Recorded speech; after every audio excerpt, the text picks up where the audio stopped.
In our last few episodes, we've been considering our present stage of life and reflecting on some of the baggage we may have accumulated throughout a lifetime of living and serving.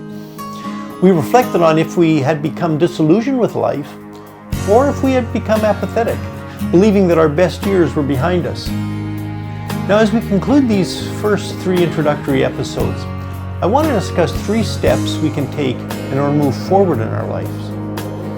With every passing day, as we see the runway ahead getting shorter and shorter, what steps can we take in order to realign our perspective so that we can have hope for the future? Welcome to our Leadership Matters podcast. Phil has had the privilege of mentoring leaders and coaching ministry teams around the world for several decades, and he's really looking forward to sharing with you some of the principles that others have found helpful over the years. To access all of our podcasts as well as our leadership resources, just click the links in the description box or go to icmcanada.org/leadershipmatters.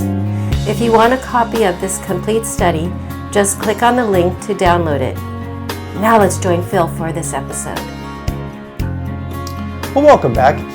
If you are following along in the workbook, we are now on pages 7 through 10. And so you can join us there if you've downloaded your copy.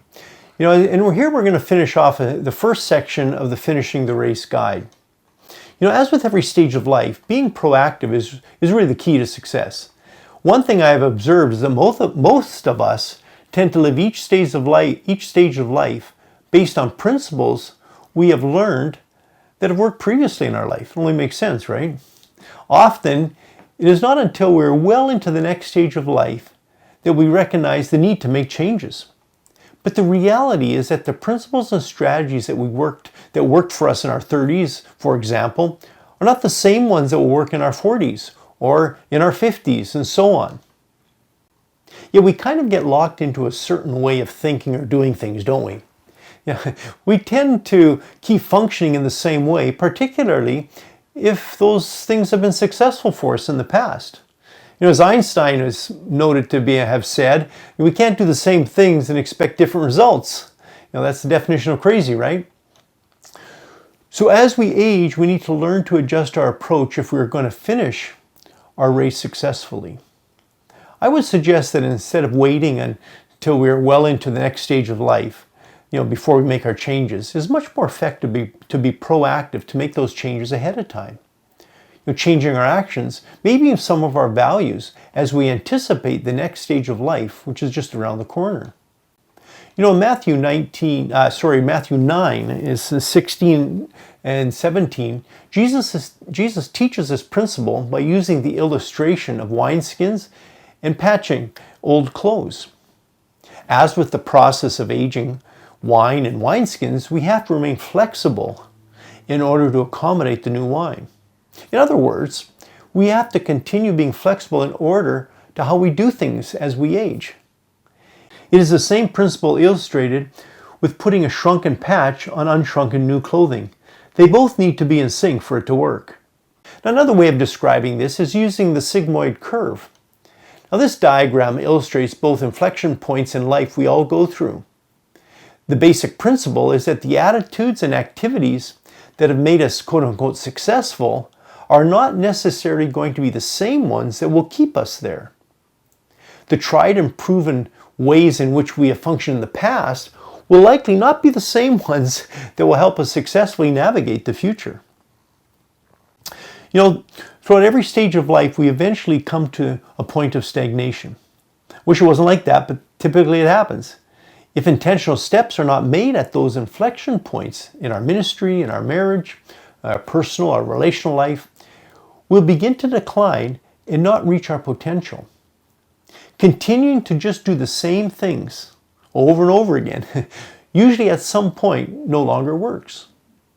Now, the challenge is to be proactive and not wait until we are on the downward portion of the curve before taking steps for ongoing growth. Could be training, could be knowledge, could be activities, could be disciplines, whatever it may be. Being proactive before we plateau will actually result in the beginning of a new upward curve. But the danger is to resist change at this latter stage of life and career. Let's face it, it gets harder and harder to change the older we get, doesn't it? The pitfall is to rely only on our past wisdom and experience, which we might have in spades at this point. But if we do this, we'll stop learning and growing. And as I mentioned, there will be that inevitable decline. I remember showing my father how to use a cell phone. He wanted to learn, and that's not a big deal. But did I mention he was in his 90s when he wanted to do that? It's amazing. He actually did pretty good, and he remained curious his whole life until he passed away at 102. Okay, full disclosure, I did get a few pocket dials at 2 and 3 in the morning, but for the most part, he learned a new skill, even at his age, and was even interested in maybe learning Skype. You know, as I now age, I realize how hard it is to continue to be a learner and be curious about life the older we get. And I'm becoming more and more impressed by the example my father left me. I think we can always be learning something, can't we? The life lesson for me is that the time to begin the next phase of what God wants to do in my life is when I still have remaining resources and energy from the previous stage. You know, the longer we wait, the harder it becomes. We get to the point that, we get set in our ways, don't we? And then we just rely on the past. You know, the irony of taking steps before we notice the decline is that this means making a change when things may be going relatively good and smooth. You know, I've taught this principle to churches and organizations and have observed that it's rather counterintuitive for us as individuals as much as it is for teams and leaders of organizations. You know, those who have had the most success in life will probably find this ironically the most difficult. Our tendency is to try to ride, the top of the curve as long as possible, and often too long.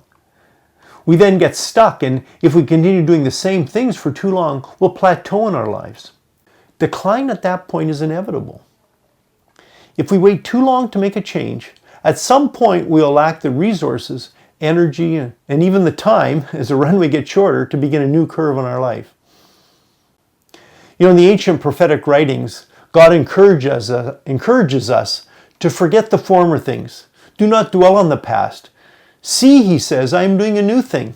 Now it springs up. Do you not perceive it? I am making a way in the wilderness and streams in the wastelands. That is the kind of God we serve. Always changing. Always up to something new and fresh. And since we're made in his image, it kind of makes sense that we would have some of that same DNA in us, doesn't it? The really good news is that he has promised that he will give us enough strength to equal however many days that he gives us here on this earth. At this point, let's just briefly pause and consider a few questions. Have you taken steps in your life in order to not be content with past successes? How do you continually challenge yourself in your approach to life? What strategies do you have that will help you maintain personal and professional growth? To view or listen to any of Phil's other podcast series, visit icm.org/Leadership Matters. His Mentoring Intelligence series discusses issues of servant leadership and how to leave a legacy by investing in others.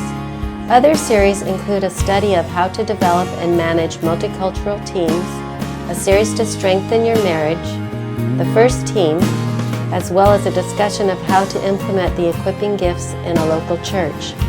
You could also check out our CLI, Christian Leadership Institute, which is a unique competency-based ministerial training program. To download any of our resources associated with these series, visit our library of materials at icm.org/resources.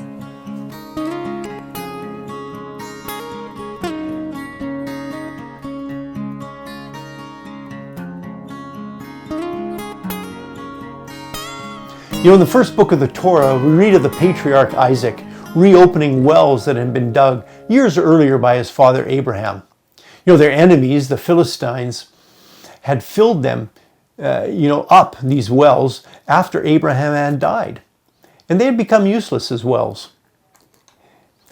There can be many reasons that the wells in our lives become plugged, ranging from activities of our enemies basically just our own neglect. But how do we redig these ancient wells in our lives? When we are young, it seems we can function with a few plugged up wells and have enough self-strength just to keep going anyway. Or maybe that's called self-delusion. I don't know. No problem, we think. When I get a chance, I'll deal with that stuff later on.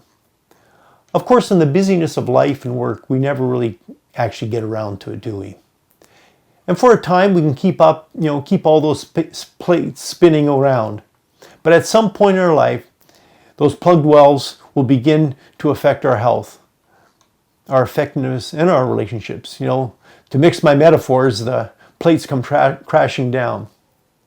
These wells are illustrative, though, of our access to life-giving water, our spiritual life. Redigging wells means that we remove whatever is hindering that vibrant relationship with Jesus in our lives. For this is really where the power is going to come from, isn't it? Where the power is going to come from to finish our race. After all, it's Christ in us that is the hope of glory. So over a lifetime, it's easy for these spiritual wells to be filled in by a lack of cultivating our relationship with Jesus. It's so easy and subtle to become dry ourselves, even while serving water to others. We can be so busy serving others that we forget to drink of it ourselves. Or we may think we have been drinking because we've basically been up to our elbows in water. But until it gets into our mouth and into our spirit, into our self, it does us no good. So as we enter the final stages of life, it becomes apparent if we have not been filling up. If we have been filling up, it'll become very apparent if we've been filling up on achievement and success rather than on Jesus and the life that He gives. It's only His life that will sustain us for the long haul. So as we face the challenges during this season of life, are we willing to be emptied of our own strength and wisdom so that He can more fully rely on Him, so we can more fully rely on Him? Is Jesus enough, really? That is a question that became very real to me during the time that I mentioned. Yes, we know the right answer to the question, but does my life really reflect that? Do I really feel that on an emotional, guttural level? See, this requires an attitude of humility and relinquishment, I think. If we allow Him, though, He'll prune us, and in His love, He'll release us from the baggage of life that we've been dragging around. And that has, in essence, choked up those wells of life that we need to redig. So do we see Jesus as our source? Are we aware of the importance of being rather than just doing? Do we still seek the approval of others, or is Jesus all we need? These are all matters related to redigging wells.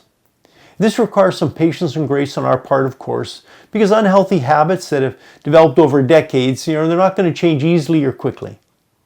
Even with intentionality, it will take time to transition our lifestyle to reflect our new values. Well, that's some pretty heavy stuff, isn't it? But it's so important to think through at some point. So let's pause here, though, and just reflect on the wells in our lives. As you look over your life, can you identify wells that may have been neglected and need redigging? What do you think God wants to do in your life to prepare you for this final phase of your life? Maybe take a few minutes to reflect on any lessons or scriptures God has already been dealing with you on, and allow Him to speak to you in a new way.